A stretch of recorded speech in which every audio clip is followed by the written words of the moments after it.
Assalamualaikum warahmatullahi wabarakatuh. Alhamdulillahi rabbil alamin, wal aqibatu lil muttaqin, wala udwana illa 'alal zalimin. Asyhadu an la ilaha illallah wahdahu la syarika lah, waliyus salihin wa khaliqul khalqi ajma'in wa raziquhum. وما من دابة في الأرض إلا على الله رزقها ويعلم مستقرها ومستودعها كل في كتاب مبين. وأشهد أن محمدا عبده ورسوله الصادق الأمين صلى الله عليه وعلى آله الطيبين وأزواجه الطاهرات أمهات المؤمنين وأصحابه الأبرار الغر الميامين ومن تبعهم بإحسان إلى يوم يمتاز فيه أصحاب الشمال عن أصحاب اليمين. أما بعد، فاتقوا الله أيها المسلمون حق التقوى وراقبوه بالسر والنجوى فإنه قد فاز المتقون. يا أيها الذين آمنوا اتقوا الله حق تقاته ولا تموتن إلا وأنتم مسلمون. Ma'asyiral muslimin, ma'asyiral muslimat, al-hadirin wal hadirat, wal musyahidina wal musyahidat. Bapak-bapak dan ibu-ibu, kaum muslimin dan muslimat yang dirahmati Allah Subhanahu wa taala. Bersyukur kita kepada Allah pada kesempatan yang mulia ini di salah satu tempat yang sangat dicintai Allah, yaitu Masjid Raya Bangkinang. Semoga menjadi tempat yang mengikat dan mengokohkan ukhuwah Islamiyah, mengokohkan sadaqah imaniyah yang mudah-mudahan melahirkan orang-orang yang bertakwa, yang persahabatannya berkekalan sampai ke akhirat nanti. Al-akhillau yawma idzin ba'duhum li ba'din adu illa al-muttaqin. Orang-orang yang bersahabat semasa di dunia pada hari itu menjadi saling bermusuhan kecuali orang-orang yang bertakwa. Mudah-mudahan majlis kita dengan izin Allah menjadi majlis yang mudah-mudahan membawa kepada ketakwaan. Amin ya rabbal alamin. Ma'asyiral muslimin, ma'asyiral muslimat, rahimanillah wa iyyakum jami'an. Semoga salawat dan salam disampaikan kepada imamnya orang-orang yang bertakwa, imamul muttaqin, yaitu nabi kita, penghulu kita, kekasih kita, qudwah, imam dan teladan kita, Muhammad sallallahu alaihi wasallam. Semoga juga bersambung kepada keluarga beliau, ahlul bait, para istri, anak-anak serta zuriat keturunan beliau yang istiqamah mengikuti Nabi alaihi salatu wasallam dan seluruh kaum muslimin dan muslimat dimanapun berada dan kapanpun berada sampai hari kiamat. Ma'asyiral muslimin, masih menyambung kitabnya Imam Ibn Rajab Al-Hambali rahimahullah, Fadlu ilmi salaf ala ilmi al-khalaf, keutamaan ilmunya as-salaf di atas ilmunya khalaf. Pada pertemuan kita pekan yang lalu, kalau tak salah di hari Ahad atau Minggu, ya, tentang ilmu yang bermanfaat, yang mana as-salafu benar-benar merasakan manfaatnya. Buktinya menghasilkan kerja dan karya nyata yang diterima oleh Allah Subhanahu wa taala. Belum lagi mereka dihisab di akhirat, tapi Allah sudah berikan rekomendasi bahwa amalan mereka diterima. Dalam banyak ayat dan banyak hadis dibuktikan. Di antaranya fa in amanu bimithli ma amantum bihi faqad ihtadaw. Seandainya mereka beriman seperti kalian beriman, siapa? Ya sahabat as-salaf, maka mereka benar-benar sudah dapat hidayah.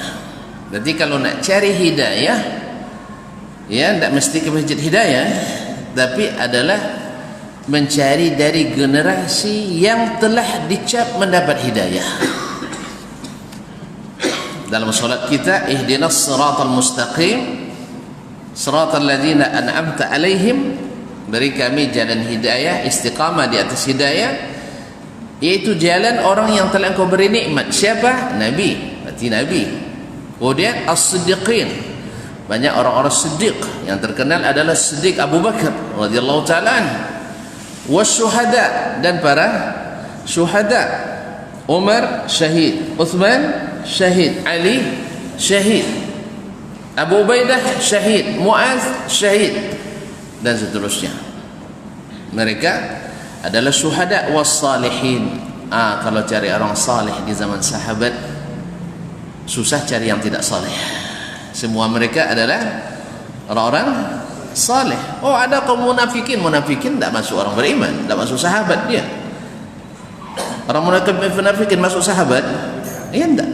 Mereka tidak masuk sahabat. Buktinya para penulis kitab tentang sahabat Nabi tak masuk nama Abdullah bin Ubay di dalamnya, walaupun hidup bersama Rasulullah sallallahu alaihi wasallam. Jadi mereka ini sebelum ke akhirat pun sudah dapat sertifikat diterima amalannya, radhiyallahu anhum wa radu anhu.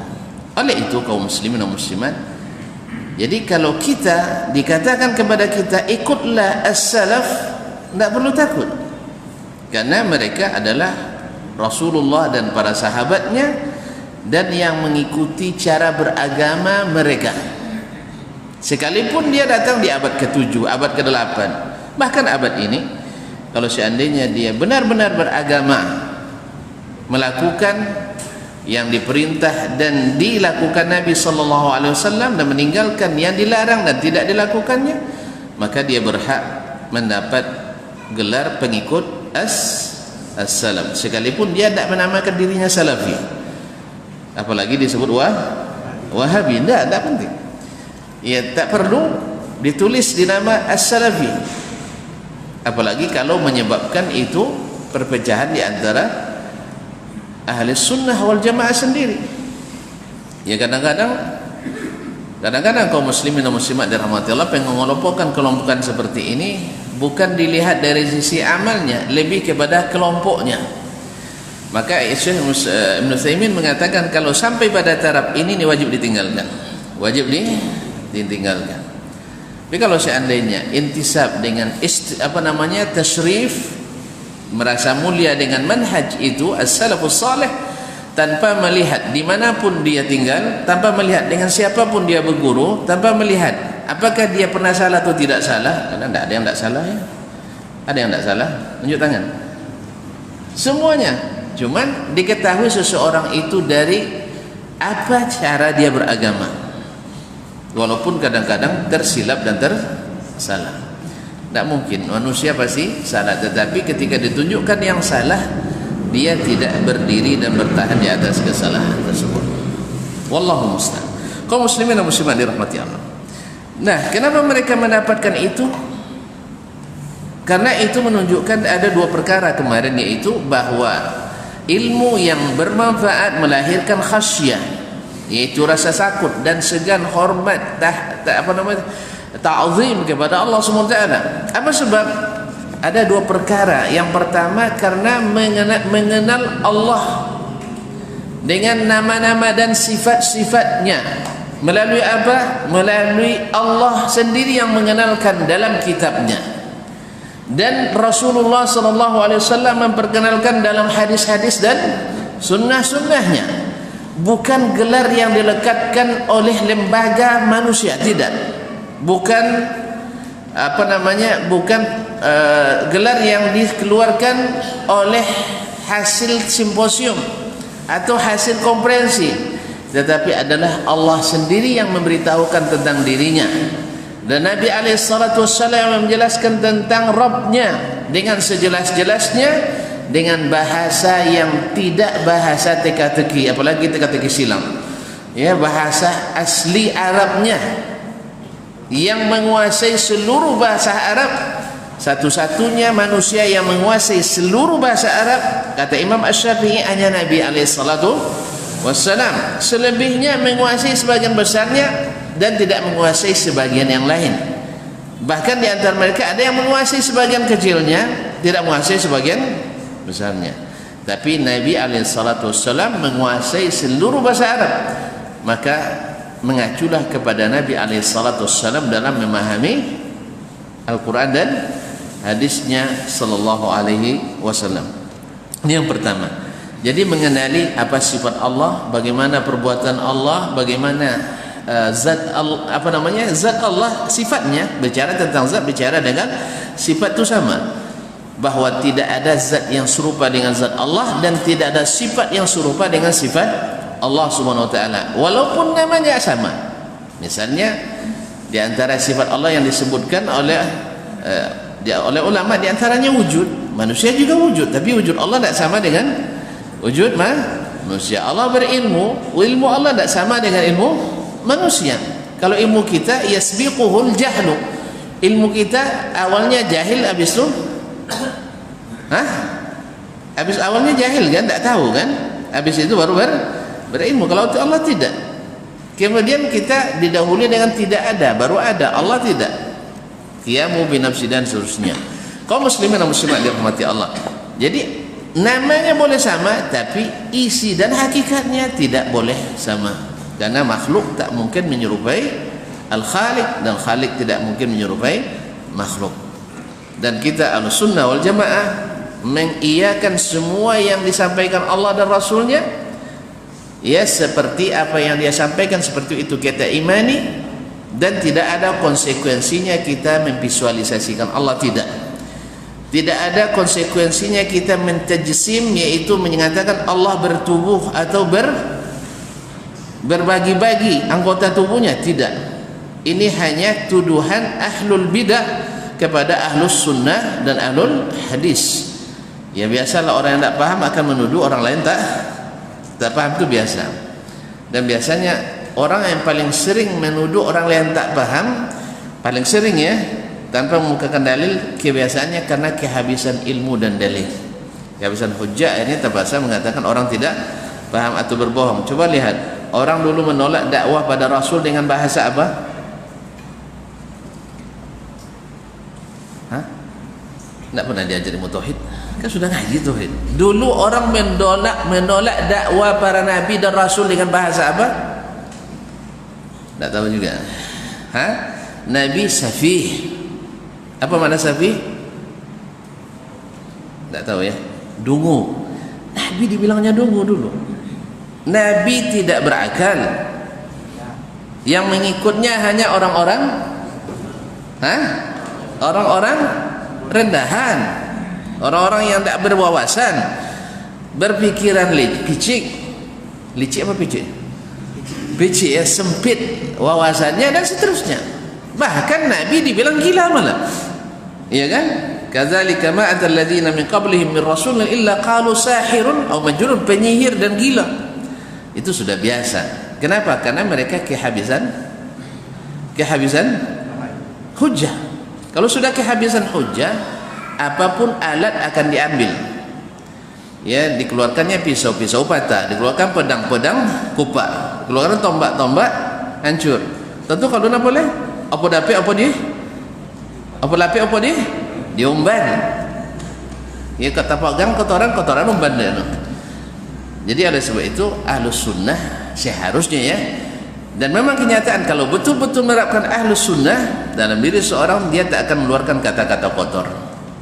Tapi kalau ada yang masih mengeluarkan dan ngaku Ahlus Sunnah mengeluarkan kata-kata celaan dan kotor, biasanya di sini kenanya dia tidak melaksanakan sunnah Nabi alaihissalatu wassalam. Allahumma musta'an. Dan itulah makanya Ahlus Sunnah boleh salah. Ahlus Sunnah boleh salah. Ya boleh. Masa tak boleh awak nak buat salah mah? Boleh salah, biasa itu. Bahwa orang yang berjalan di jalan yang lurus, jalan yang benar, jalan tol satu arah, terjadi kecelakaan. Ya, tak selisih tumbuk je kan? Itu dia. Itu biasa. Ya tak? Orang yang tertib lalu lintas pernah kecelakaan? Pernah. Yang kau melanggar je kau jual tak kecelakaan ke? Ada. Sajak Bahanda dan ustaznya dan pernah berhenti lampu merah, tak pernah kecelakaan tanya. Dan di lampu merah itu kecelakaan. Ditumbuk nonton belakang. Bukan kendaraan mendadak. Sudah berhenti sempurna, dah lepas gigi dan semuanya, tiba-tiba bum dari belakang kan. Alhamdulillah. Jadi tidak mesti segala sesuatu dengan sebab yang kita khawatirkan. Tanpa sebab pun bisa terjadi musibah. Sebagaimana dilakukan sebab belum tentu datang musibah. Berapa banyak orang nak mati menurut ilah jadi mati lah. Awak nak lama hidup tiba-tiba mati. Ada? Tahu nggak nak hidup ya mati tu. Ada orang makan ubek hidup selamanya. Apa namanya? Nak makan ubek panjang umur mati dia makan ubek tadi. Banyak ada buku tu.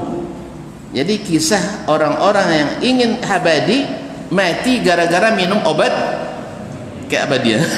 Allah musta'an. Jadi kaum muslimin muslimat dirahmati Allah, jadi adanya sebab belum tentu datangnya musabab. Sebagaimana musabab ada datang tanpa ada sebab. Masih ingat atau lupa tuan-tuan kisah Imam Asy-Syafi'i dengan Imam Malik? Kata Imam Malik, kalau ndak berkerja dapat rezeki. Imam Syafi'i ndak ada buyar. Mesti bekerja dulu baru dapat rezeki. Jadi Imam Syafi'i buktikan apa? Tolong memanen anggur, sudah itu dapat beberapa tangkai sebagai tanda terima kasihnya. Dibawa depan Imam Malik dah, nak cari buyar. Dan bekerja dapat anggur kianya. Imam Malik aturnya kan, dan nak bekerja dapat juga. Ya kan? Ya juga. Jadi ada orang kadang montonnya B3 awaknya. Awak lah basi tungku apa nama orang? Basi apa? Basi kokit dan JBT tidak buat tiba. Tapi orang tanpa bicai tiba datang. Itu adalah, jadi tidak semua sebab yang dilakukan menghasilkan musabab, sebagaimana tidak setiap musabab datang dengan ada sebab. Itulah sebabnya dalam keyakinan Islam tidak ada penyakit yang menular sendirinya. Tetapi kenapa dilarang untuk melakukan sebab-sebab? Supaya kita tidak mengaitkan itu terjadi dengan sebab itu. Makanya disuruh untuk menghindari sebab-sebab tersebut. Wallahu musta'an. Baiklah kaum muslimin dan muslimat. Yang kedua, yang menghasilkan seseorang yang berilmu, khasyah, takut kepada Allah, ada perkara keduanya adalah bahwa ini menunjukkan bahwa dia mengenal apa saja yang dicintai Allah, yang disukai Allah, baik perkataan, perbuatan, tingkah laku dan sebagainya. Makanya dia akan menjadi orang-orang yang terbimbing dengan kehendak Allah Subhanahu wa taala. Ini yang kedua. Kemudian beliau menganjurkan, fayujibu zalika liman alimahul musara'ata ila ma fihi mahabbatullah.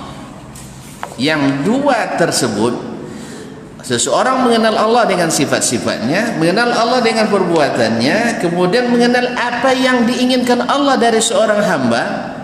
Ini konsekuensinya membuat seseorang al-musara'ata ila mahabbatillah, ila ma fihi mahabbatullah, yaitu segera melakukan apa yang di dalamnya terdapat cinta kepada Allah Subhanahu wa taala.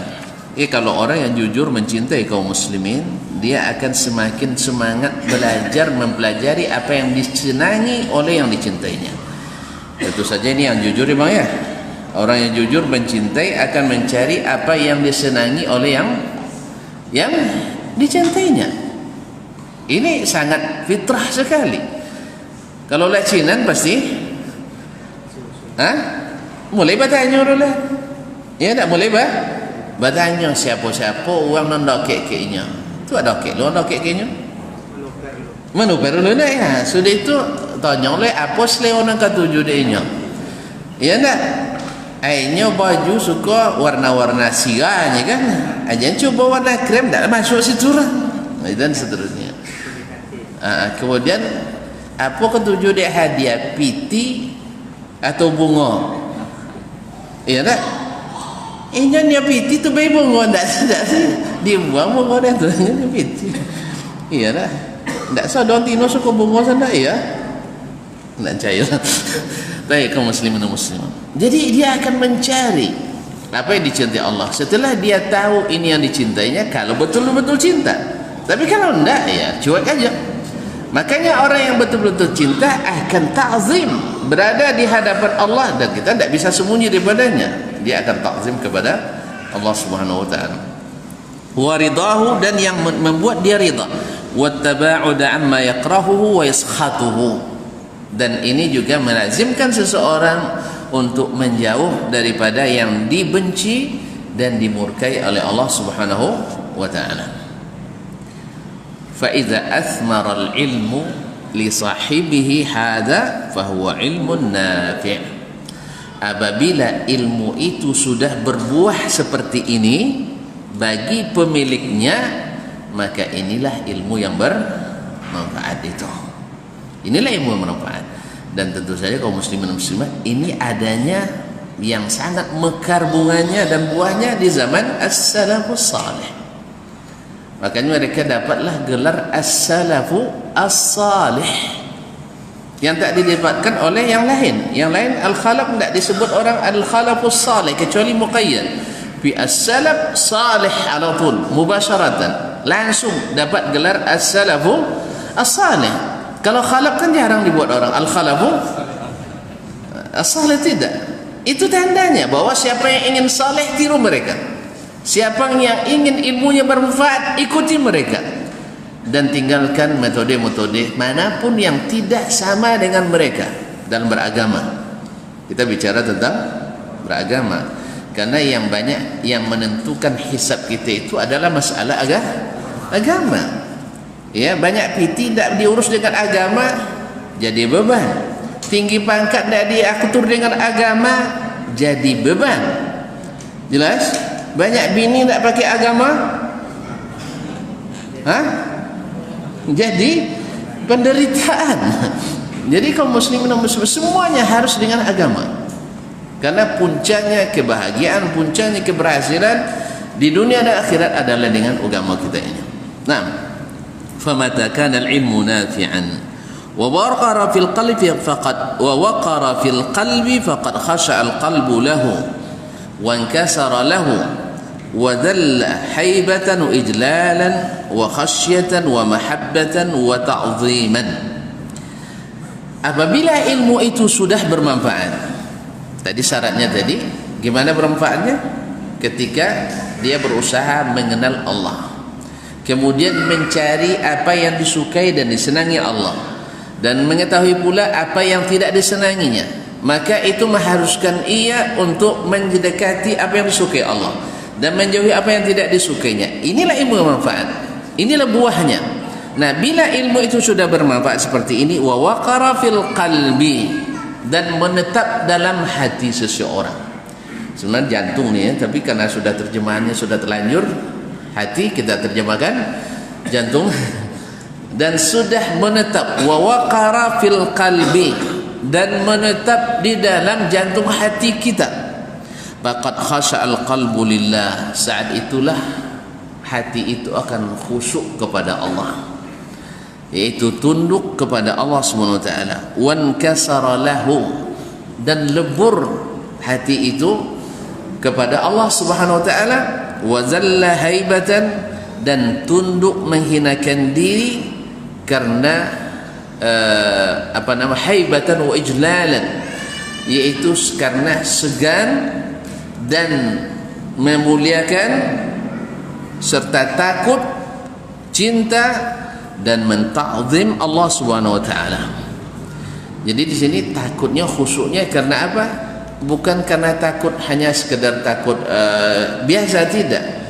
Tapi takutnya diisi dengan rasa segan, rasa memuliakan, rasa menta'zim, rasa takut dan cinta melebur semuanya, sehingga menghasilkan khasyatullah, takut kepada Allah SWT. Wa mata khasha'al qalbu lillah, dan bila hati itu sudah khusyuk kepada Allah, wa zalla, dan hina di hadapan Allah, wankasara, dan lebur kepadanya, qani'atin nafsu, maka jiwa itu akan merasa cukup biyasiril halali minad dunya, walaupun hanya sedikit tapi halal dari urusan dunia. Ini yang bahaya kaum muslim, merasa cukup dengan sedikit, apalagi kalau banyak. Ya, merasa sedikit merasa cukup dengan sedikit. Disinilah nanti seseorang yang sudah sampai pada derajat ini, seperti kata Ja'far bin Muhammad bin Ali bin Abi Talib, Ja'far bin Muhammad ibn Zaid ibn Ali ibn Husain bin Ali bin Abi Talib radhiyallahu taala rahimahullah, ketika ditanya tentang seseorang satria sejati itu seperti apa, ketika dijawab oleh seorang pemuda kepadanya, menurut kami satria sejati itu adalah bila diberi berterima kasih dan bila tidak diberi bersabar. Kata Syekh Ja'far Al-Baqir ini, salah satu orang dari keturunan Nabi SAW, seorang ulama, beliau mengatakan itu perangai anjing kampung kami juga seperti itu. Akramakumullah, artinya mohon maaf, anjing kalau diberi berterima kasih, kalau tidak sabar, paling gitu aja sedikit kan, dia sabar. Itu sama, tidak ada bedanya katanya. Lalu gimana Syekh? Kamu tahu tidak, al-fata indana, seorang pemuda kesatria di kami adalah, coba lihat mereka, dia tunjukkan bagaimana generasi hebat itu. Yang hebat di antara kami itu adalah man iza u'tiya athar, orang yang apabila diberi mendahulukan orang lain, minimal takana wang nah. Ya kalau ini kadang takana wang ada pe tompi yang lain kan, ikut niti ndak kira itu masalah kaum muslimin dan muslimat, niti aja ndak lah. Ini mana tak tompi udah niti kuat tompi lah kan, ketompi sampai basah. Kalau niti kan sekenek aja nya setumpuknya, kalau tompi kan hapus sekenek. Jangan kan dapat tompi lah niti ndak. Jadi kaum muslimin dan muslimat, nah yang seperti ini bila tidak diberi akan marah. Tapi kata Syekh, kalau yang kesatria sebenarnya itu adalah bila diberi athar, dia dahulukan orang lain. Itulah sifatnya Ansar. Wa yu'thiruna ala anfusihim walau kana bihim khasasah. Dan buktinya bukan hanya Al-Quran mengatakan, tapi bukti nyata ketika Sa'd bin Rabi' Al-Ansari dipersaudarakan dengan Abdurrahman bin Auf yang datang dengan tangan kosong ke Madinah. Hartanya disita oleh orang-orang Quraisy di Makkah. Lalu kata Sa'd bin Rabi' Al-Ansari, ya akhi, wahai saudaraku, saya punya 2 orang istri. Kalau kau punya 2 ya ambil nantu yang lakuin lama pun. Nah, itulah hebat tu. Dia unzur ilaihima, lihat ayyuhuma a'jabu ilaik, mana di antara keduanya yang paling kau sukai, nanti saya ceraikan, habis iddahnya kamu nikahi. Karena orang Ansar mahal waktu itu tuntun ya. Kaum muslimin dan muslimat dirahmati Allah, Ansar jajan. Makanya kaum muslimin dan muslimat dirahmati Allah, pilih silahkan. Kalau babini kan terlalu baru lu haroto kan, tidak suruh babini juga ada. Saya punya 2 kebun kurma, nak di Batu Suwe atau di Kampar Kiri, silakan pilih. Misalkan pilihan yang salah satunya. Apa kata Abdurrahman? Inilah orang-orang yang terdidik. Yang satu mengutamakan saudara, yang kedua memikirkan perasaan saudara. Lama bini awam biar uang, walaupun dia ikhlas tapi akan ada rasa. Sah? Jadi kalau ada orang nawarkan ambil lebih nisang, jadi kelas udah emoji. Pikir-pikir mana dulu ya, cuy. Nah, jadi apa kata Abdurrahman? Barakallahu laka fi ahlika wa malik. Semoga Allah berkahi harta dan keluargamu. Saya tidak perlu itu saudaraku. Dullani ala suq. Tunjukkan saya mana pasar. Allahu Akbar. pergi ke pasar tanpa modal. Ya, ini yang hebat tuh kaum muslimin dan muslimat. Kalau masih nonyong modal ya hebat dulu. Ya, pergi tanpa modal. Hasilnya apa? Setelah beliau meninggal, satu hari orang memotong-motong emas peninggalannya, yang ditinggalnya untuk ahli waris kan dibagi-bagi tuh, dikoek-koek, ndak sudah sahi ngoek itu. Banyak tuh sekian. Sudah sahi. Kemudian wasiatnya banyak, ndak banyak berapa sah? 1000 ekor sapi, 3000 ekor kambing, banyak. Wasiat kan tak boleh seperti gor kan? Tak. Kalau boleh 1000 sapi sih. Awak punya 3 lah bangga-bangga bambu dia suka. Anaknya 1000 wasiatnya sapi. Makanya dari kini siap-siap wasiatnya mana-mana banyak piti. Ya, seperti kata Abdullah bin Umar, setelah saya dengar dari Nabi tiap malam ada yang tulis wasiat di bawah bantalnya. Ya, wasiat. Kaum muslimin dan muslimat, kayaknya demikian. Kiki, na'udzubillah, Abdurrahman ibn Auf dalam riwayat disebutkan bahwa sepertiga penduduk Madinah pernah berhutang kayaknya. Jangan tunjuk tuan-tuan, ada tak wang kinang seperti gua berhutang kayaknya? Siapa tunjuk, wah baik hadiah.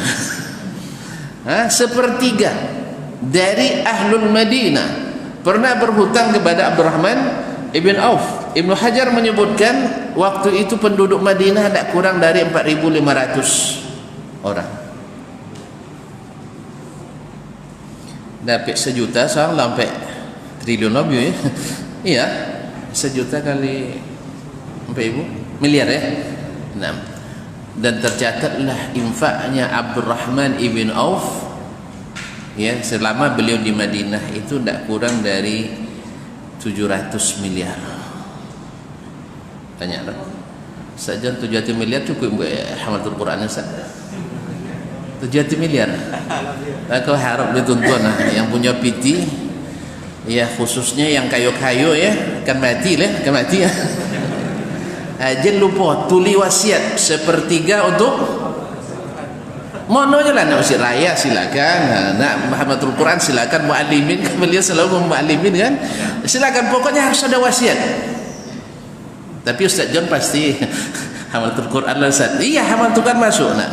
Misalnya 1/6 untuk muallimin misalnya kan, setongan tu nak boleh setengah lah, 1/3 paling banyak. Jadi begitulah kaum muslimin dan muslimat.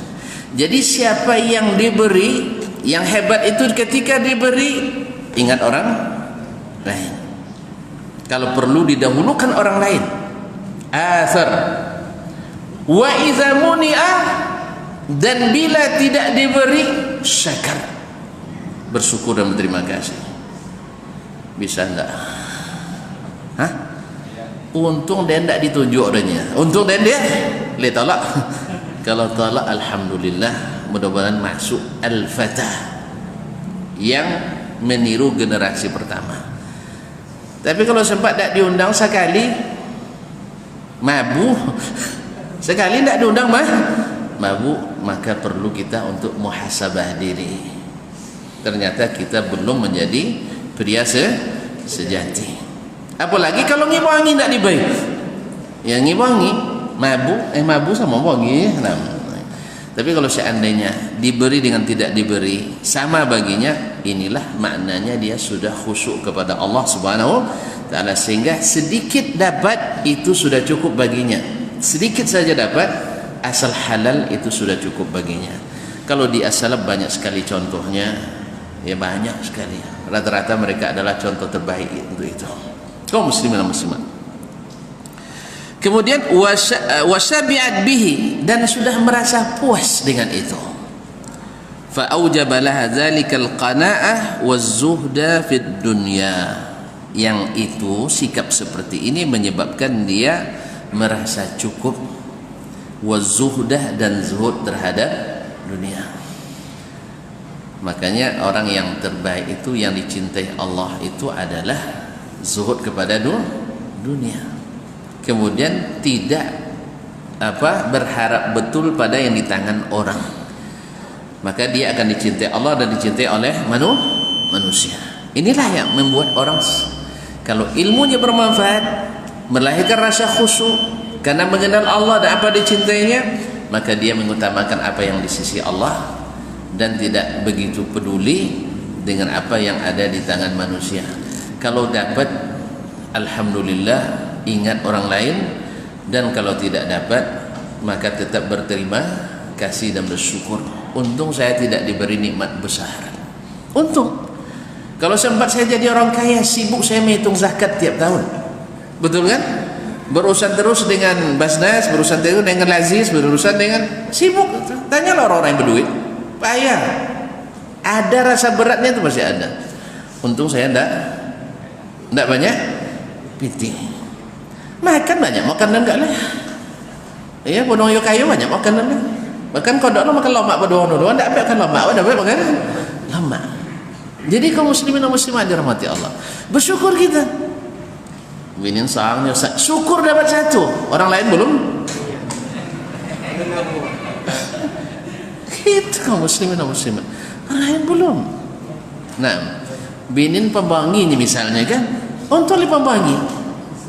Hah? Ini pemanggung.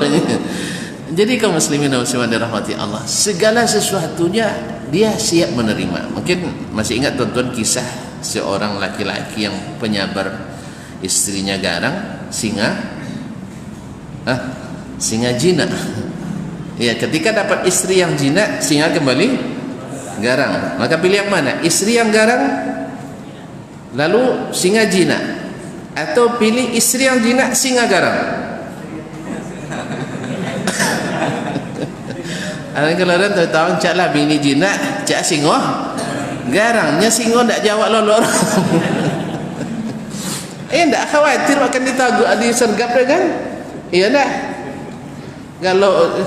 Kalau sampai singo lolor jawab itu takut ada. Tapi kalau bini jawab saumanya. Kalau salah-salah disergap malam-malam kan, auzubillah. Jadi kaum muslimin dan muslimat dirahmati Allah, jadi orang yang sabar dengan segala ujian itu merasa cukup dengan apa yang Allah berikan, sehingga lahirlah nanti seperti kata hadis Nabi SAW bahwa seorang mukmin itu segala urusannya baik, dapat musibah bersyukur baik, dan dapat nikmat dapat musibah bersabar baik, dan dapat nikmat bersyukur baik, dan itu tak didapatkan kecuali orang-orang mukmin. Masuk waktu saya? Belum sampai satu alinea. Baik, silakan.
حي على الفلاح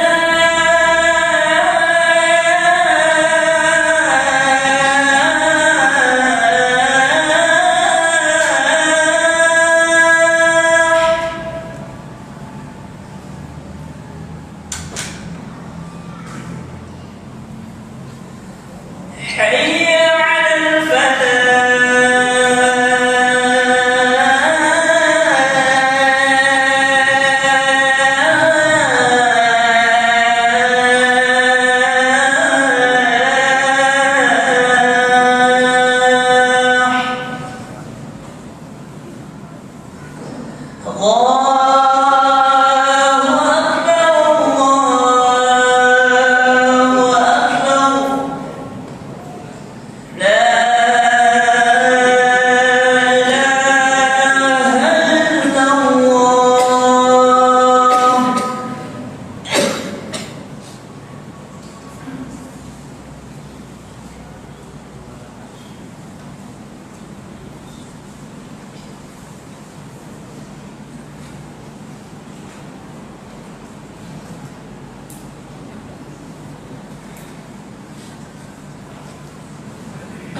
Assalamualaikum warahmatullahi wabarakatuh.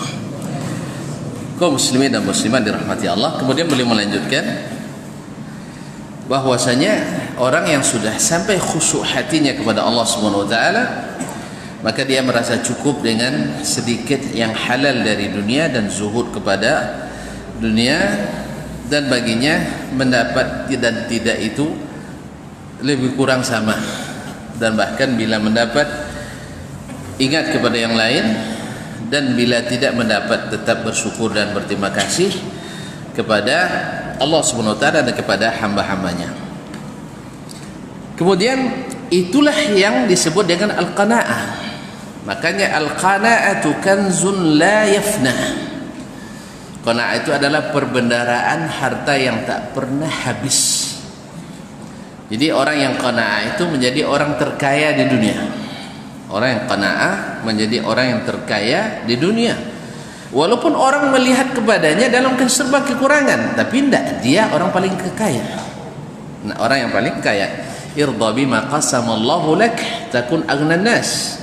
Ridalah dengan apa yang Allah bagikan kepadamu, kamu menjadi orang terkaya. Menjadi orang yang terkaya. Karena ghina sebenarnya itu, kaya yang sesungguhnya itu seperti kata Nabi alaihi salatu wassalam, laisal ghina an kathratil arad walakinnal ghina ghinan nafs. Kaya itu bukanlah banyaknya barang, banyaknya aset, tetapi kaya itu adalah kayanya jiwa ini. Berapa banyak orang yang serba atau merasa serba kekurangan, padahal orang lain melihatnya dia berkecukupan. Dan berapa banyak orang yang serba merasa cukup walaupun orang lain melihat dia dalam kekurangan. Apa sebab? Yang banyak harta ini sering mengeluh, yang sedikit ini tak pernah mengeluh. Itu semua adalah karena dia merasa kaya dalam dirinya dan dalam jiwanya. Wa kullu ma huwa fanin la yabqa min al-mal wal jah wa fudul al-aish alladhi yanqusu bihadhu sahibihi indallah min na'imil akhirah.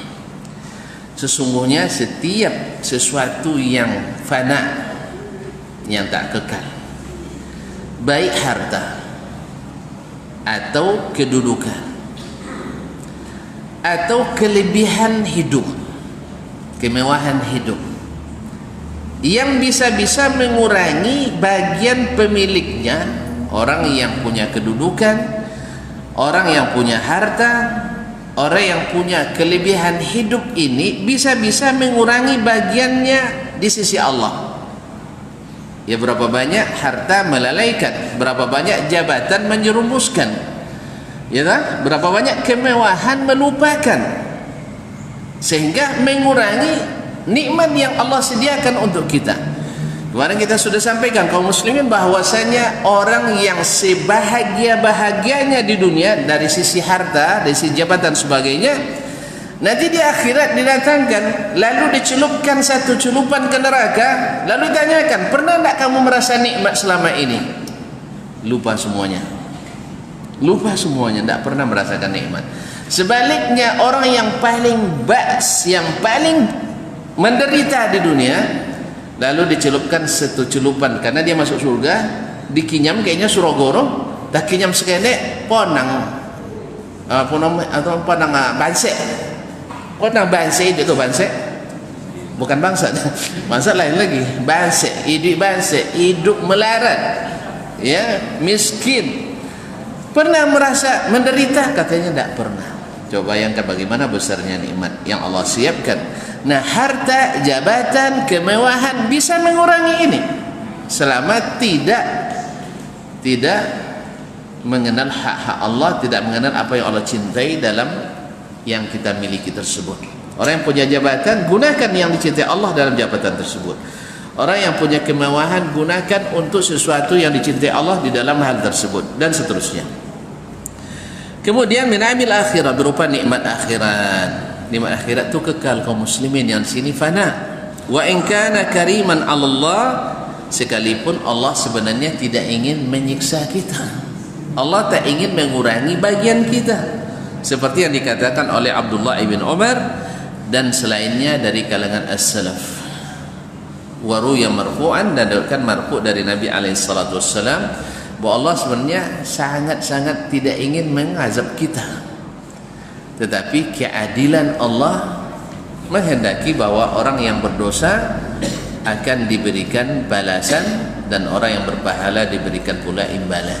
Semoga Allah SWT selamatkan kita dengan apa? Dengan ilmu yang bermanfaat, yang melahirkan khusyuk, yang melahirkan khasyah, yang senantiasa membina dan membimbing kita menuju Allah Subhanahu wa taala. Baik, barangkali sampai di sini kajian kita pada malam hari ini. Mudah-mudahan bisa diambil ibrah dan manfaatnya. Kalau sambung lagi tambah panjang tuh. Tayyib saja, enggak pernah. Silakan. Enggak, kalau ambo siap. Nah. Apa? Waraziquhum, artinya yang memberi rezeki kepada mereka. Dari kata razaqa yarzuqu raziqun, yaitu yang memberi rezeki kepada mereka, yaitu Allah Subhanahu wa taala. Nah, bahwa sesungguhnya Allah adalah pencipta, Allah pemberi rezeki, dan Allah tidak butuh kepada kita, dan Allah yang memberi rezeki kita semata-mata. Nah, wa iyyaka jazallahu khairan. Alhamdulillah, itu lebih pendek ya. Baiklah kaum muslimin dan muslimat, barangkali sampai di sini ya. Coba kalau disambung lagi aliannya selanjutnya bisa lebih dari yang tadi. Mudah-mudahan bermanfaat. Sampai jumpa pada kesempatan yang lain insyaallah taala. Dan lebih dan kurang saya mohon dimaafkan. Semua yang benar semata taufik dari Allah, yang salah dan keliru kekeliruan saya semoga Allah mengampuni, dan tuan-tuan dan puan serta saudara-saudari bisa memaklumi. Wallahu ta'ala alam, wa sallallahu ala nabiyyina Muhammadin wa sallam, wa subhanakallahumma wa bihamdik, asyhadu an la ilaha illa anta, astaghfiruka wa atubu ilaik. Wassalamualaikum warahmatullahi wabarakatuh.